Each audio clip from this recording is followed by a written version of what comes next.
gotten through honoring parents. We've gotten through murder. We've gotten through adultery. You say, well, we've gotten through all the tough ones. What are these last three? Very simple. You don't steal. That doesn't bother us too much. God says don't steal. Okay. Don't lie. Well, maybe a little bit. Don't covet. By the way, is that simple enough for everybody? There's nobody saying, I want you to interpret that one about lying. Lying means not to tell the truth. Is that, anybody want a sub-definition of lying?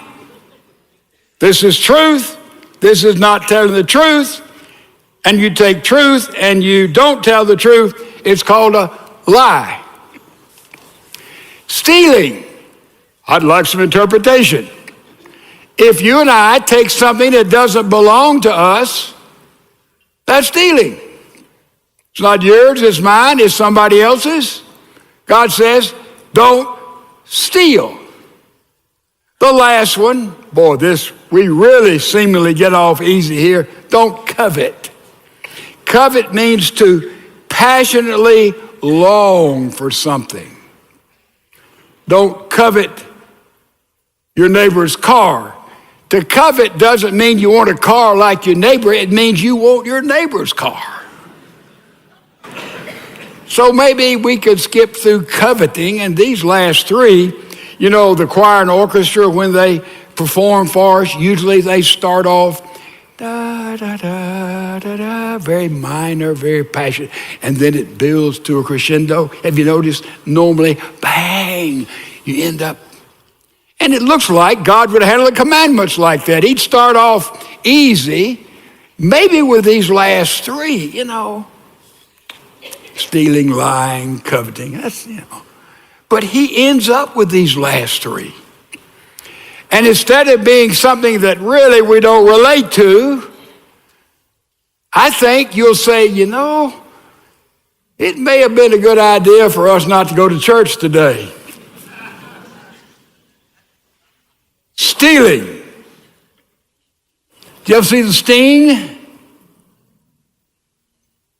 Flim Flam Man? Dirty Rotten Scoundrels? Movies. In real life, the con artists are the aristocrats, the sophistication element of crime in America. How much they take off of innocent people, companies, corporations, business deal, nobody knows, but I assure you, it's billions and billions of dollars.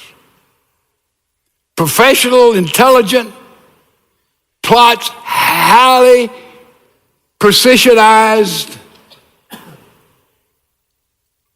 It's called stealing. It's called stealing. Stealing. Little lady had a big farm. She was elderly, lived by herself, had help a couple of days a week with some of the cattle and little stuff she had left. She wasn't thinking as clearly as usual as she had for so many years. And one night, a man was hitchhiking down the highway in front, and he saw the house, and he went in and broke in and stole different things while she was asleep, reminded about $600. He left, and they caught him. He was tried. He was sentenced to 7 years in prison for breaking and entering. Months went by. A real estate man from the city saw that farm, a lot of acreage, found out a little old lady lived there by herself, no family immediately in the area. He went to the town and got another local real estate man who knew that little old lady. Her family had been there forever. And the man said, I'd like to go buy that farm. And so the local real estate guy and the big city real estate guy who saw in the land the potential for development and a shopping center to make $1 zillion, and they go in there and they talk to the little lady about church and about, this real estate man in the city went to the same church the little old lady had gone and her family had gone. And the man from out of town, he went to a church or another denomination, but they related to her so beautifully around coffee until finally the out-of-town real estate guy wanted to buy her property, and he offered her about 50% under the market value by any standards of the property, 50% under the price. She had no idea. She called her brother who was in Montreal. He said, well, whatever you want to do, Dorothy. Called the daughter who was in California. She said, Mom, I don't know about all that. So she sold the property easily 50% under market value. The two real estate men said, boy, did we make a good deal. Ladies and gentlemen, I want to ask you a very sobering question. When they got to heaven and the guy who stole $600 because he was hungry and had nothing and served 7 years in the slammer, is God going to think harder on him or on the honest, wheeling, dealing business people who robbed her of tens of thousands of dollars? Who do you think was the biggest thief?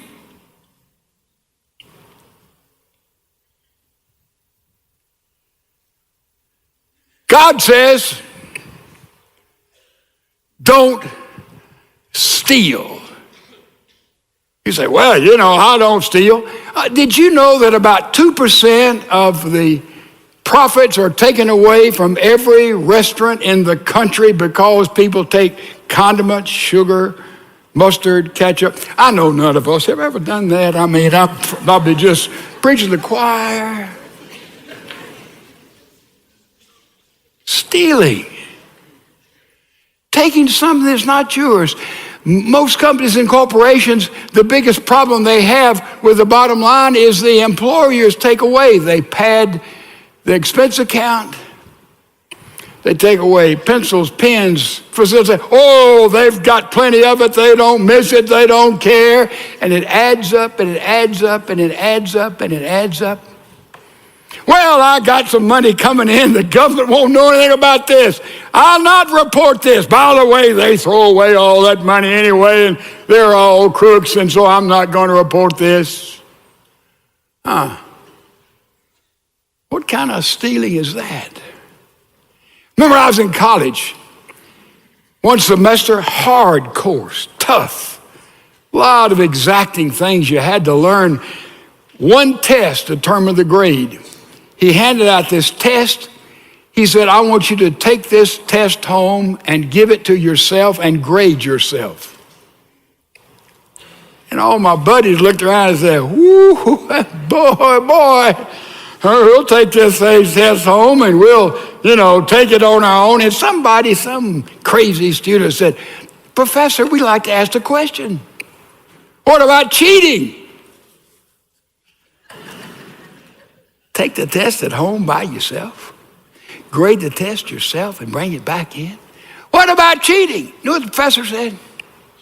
He said, well, you can certainly do that, but you'll know that you'll live the rest of your life with a thief.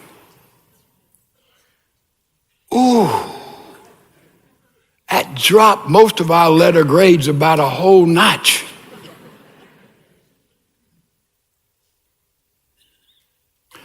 Don't steal. They have plenty, doesn't matter. I need it, doesn't matter. We get things three ways. We work for it, we earn it, we inherit it, it's given to us, or we steal. And some people have a built-in way of stealing. Professions steal. Doctors. You go to a doctor and they say, well, we better test you for ingrowing toenails. We'll have to scan that for $2,000. Your insurance will cover it, but we want to protect ourselves. Stealing. A plumber, electrician. I had a friend that had to get some air conditioning work done. He had 3 different bidders come, and they were talking about $35,000, $36,000, but he knew somebody who knew a young man who worked for another air conditioning company and brought him in. He fixed the whole thing for about $800. But who's going to crawl in the attic? Who knows who was honest or not? They seemed to be honest. They smiled. They had on the uniform, the truck, a big company. Stealing. All the vocations. Lawyers. My goodness, some lawyers had to live to be 400 years old in order to cover all the hours they bill for their customers.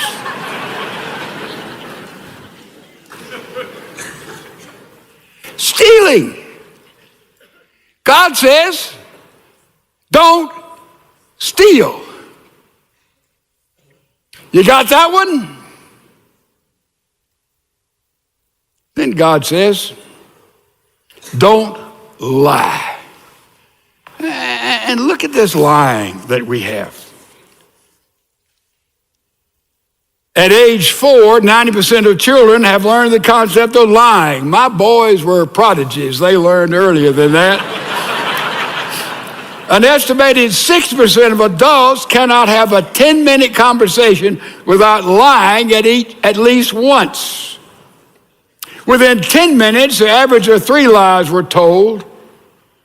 Americans average lying 11 times a week. Little low for this crowd, I'd say. 12% of adults admit to lying regularly. 20% of women admit to telling harmless half-truths occasionally. 31% of people admit to lying on their resume. You remember in 2001, George O'Leary was made head football coach at Notre Dame? The goal of his life as a coach? In his resume, he had written down, years before, by the way, that he'd played football. The University of Massachusetts was a 3-year letterman. So somebody checked back to see about his career at this university and discovered he never played a down for the university. Never played football. They fired him. He was head football coach at Notre Dame for 1 day because he lied on his resume. 6 lies are told by men daily to their partner, boss, or colleagues. 3 lies are told daily by women to their husbands, boss, or colleagues. 6% were outright deception. 70% of liars claim they would tell their lies again if we lie when we let a half-truth go by.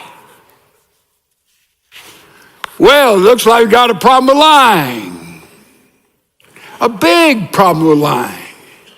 And boy, how we love gossip. Let me tell you something about gossip, folks. It is tasty. Gossip is so sweet, but it's still poison. It's still poison.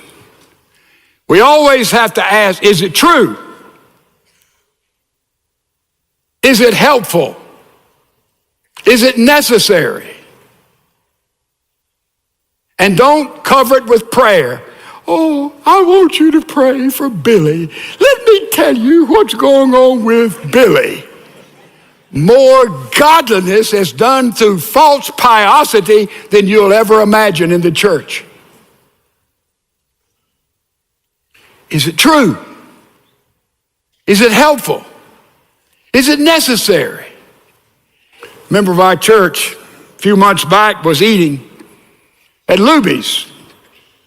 And a man came up to him after and said, you go to church? He said, yes. He said, where'd he go? He said, Second Baptist. He said, I wouldn't go to that church for anything.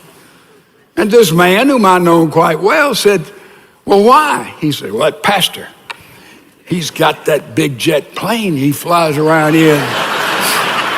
And my friend says, well, he doesn't have a plane. Our church, we don't have an airplane. He said, oh, you just don't know. I saw it in the hangar down there at Hobby. I can take you to it. He does have a plane. He said, no, yes, he does. I know where it is. I can take you exactly to it. And this man told me he stood him down that I guess I had Air Force One Junior hung up out there. And I said, he said, I know you don't have a plane. I said, look, go back and find that man and find out where that plane is, because my helicopter is probably next to it.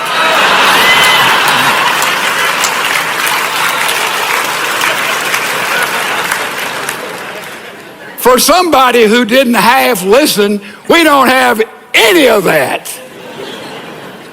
But the bottom line is, when it's slanderous, we get half-truths. Remember the Battle of Waterloo in your history? Napoleon is battling Wellington about 1810, I think, and nobody knew who'd win. The whole future of Europe was at stake. And England was anxiously waiting to see if Wellington would defeat Napoleon, and the battle was taking place, and they had no communication. Only communication they had was those pinafores that they would use. And so, sure enough, the battle was over, and somebody stood on the bank there in France and gave the signals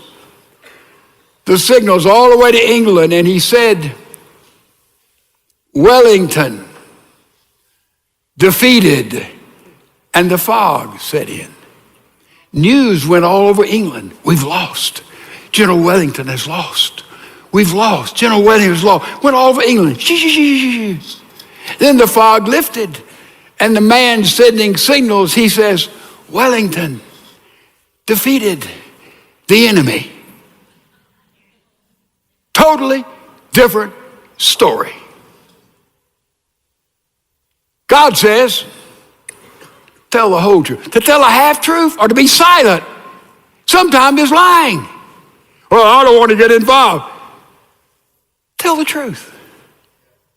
It's freeing. It's liberating. It's life-giving. God says, be honest. Tell the truth. I got a friend who says, I never lie. I said, that's a great asset. He said, unless I'm under real pressure.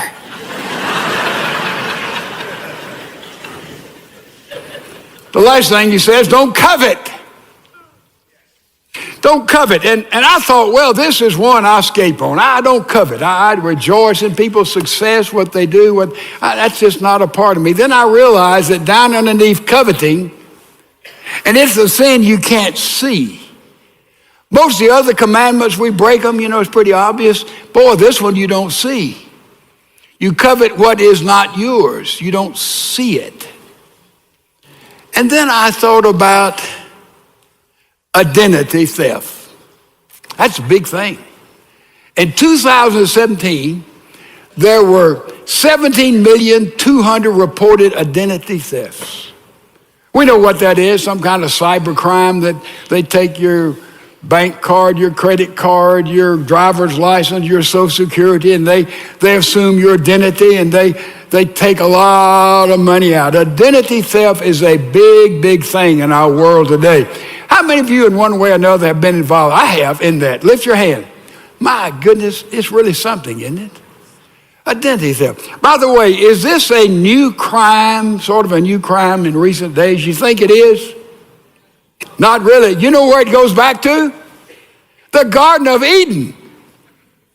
Yeah, identity theft involves all three of these sins we're talking about: stealing, lying, and coveting. And it goes all the way back to the garden. The lie was what the devil, the snake, told Eve. Man, you won't die. You'll be like God. That's the lie. That's the lie right up front. And what was stolen? Eve said, that sure does look good in that tree. We think it's an apple. We don't know what it was. And Satan says, you mean you can't eat from that tree? Now, Adam and Eve had everything. They had the whole shooting match, everything, everybody. They had all the world, all of it. They were to be stewards of it. They were in charge of it. That was their...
portfolio, the world, except that one little tree. And so she stole from that tree. She took from God what she did not have, what she wanted. And what was behind all this? Covetousness. They wanted to steal God's identity. They wanted to be God, know good and evil. And ladies and gentlemen, that's what we do when we steal, when we lie, when we cheat, when we break God's rule, when we sin. We want to be God. We want to take God's identity. We want to run our own life. We think, you think, I think, when we sin, I know more about life than God does. How arrogant can you get? How arrogant all of us are. I know more than God. Adam and Eve wanted to be God. They didn't qualify. They didn't have the stuff, the equipment, the givenness to be God. And when you and I try to say, boy, God, you should have done this and you should have done this, you should have let this person live, you should have let that person die, we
make those calls, folks, and someday in eternity, we'll look back and we'll understand that God is God and you and I are not God, and we try to steal his identity and play God. It's always a disaster in the end. What's the opposite?